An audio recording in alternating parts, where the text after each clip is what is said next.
All right, so we're back this week giving Digimon partners to One Piece characters. This time we're specifically going for the supernovas, but we've used a couple of them already, so we're not going to be touching Zoro or Luffy. If you want to see them, look at our previous videos. But that only gives us 9, and I like round numbers. So we're also throwing Bartolomeo in there because he only missed out by like a couple of months. But we're going to start this off with Capone.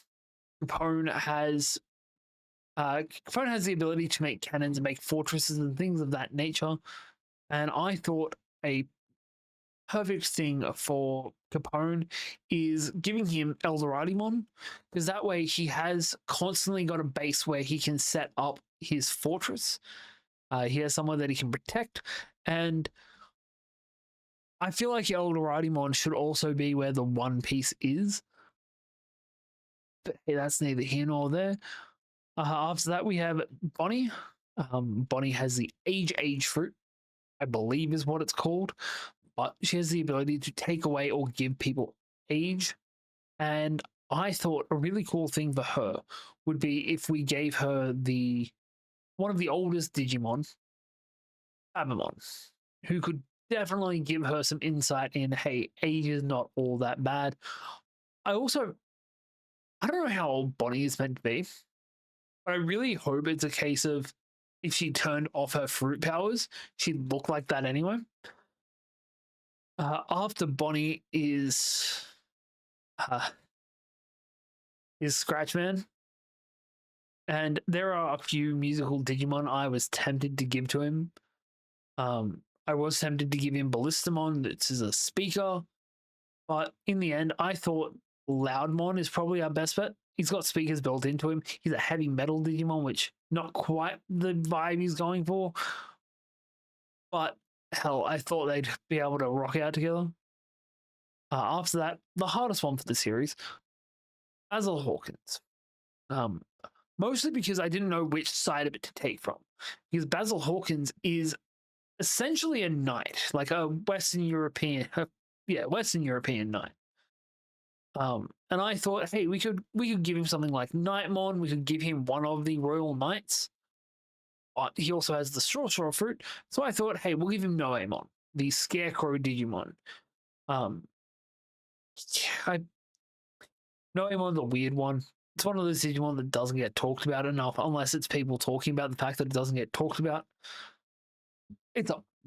I believe it's actually Wormmon evolved with, I think, Sincerity, or Armadillomon with Sincerity. One or the other. Yeah, it's a weird Gen 2 Digimon.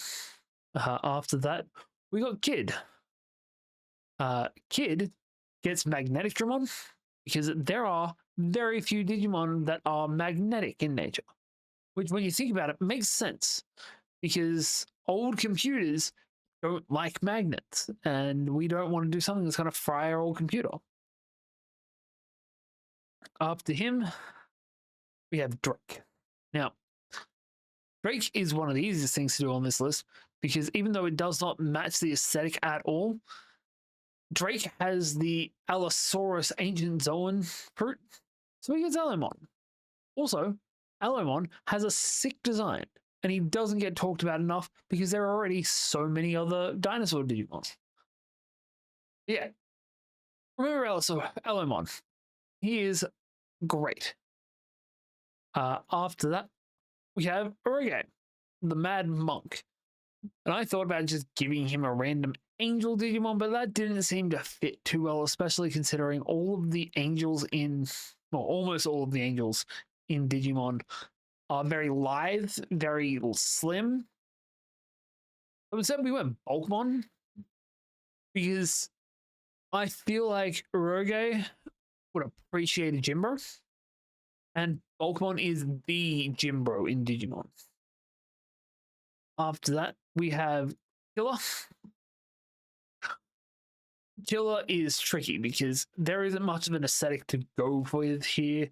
We could have just gone Garurumon because they're both in jeans. And he also doesn't have a Devil Fruit power, even though he's been given a terrible Smile Fruit. But instead, we're going to go with based on his Karma. Or Karma? his scythe-like weapons. We're going to give him Climb On, because Climb On takes that same weapon and uses it as a recreational tool rather than something that's going to try and be used to kill people. In our penultimate choice, we have Law. Law is also very tricky to pick for because Law is all about medical, and there aren't very many healer Digimon or medic Digimon. One of my friends told me I should just go with Frigimon because Law has a crewmate that's a panda, not a panda, a polar bear.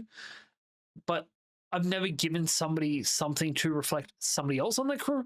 That didn't really fit in my head. Then I remembered about Grand Vivamon, who is Grand Vivamon was a competition prize where people would be pulled out or they picked the favorite ones and they got made into real Digimon. And that's what happened with Grand Vivamon. But also, she's a nurse because the guy that won it, his wife had been going through chemo and they wanted a Digimon to reflect it. And it's beautiful. Yeah, this is what we're going with. And last but not least, we have Bartolomeo. He has Rigeludamon, because Bartolomeo's whole shtick is he makes shields and barriers. And Rigeludamon is the highest tier of shield maker Digimon without it just losing the... Everything past this, well, the Bridaludamon after this, it doesn't look like it's trying to shield anything anymore. It just looks like it's a giant bird made out of shields, and that's not the aesthetic we want. So we're going Rigeludamon. Did kind of contemplate going something a bit more vampire-y, but I think this is perfect for him. But how'd we do?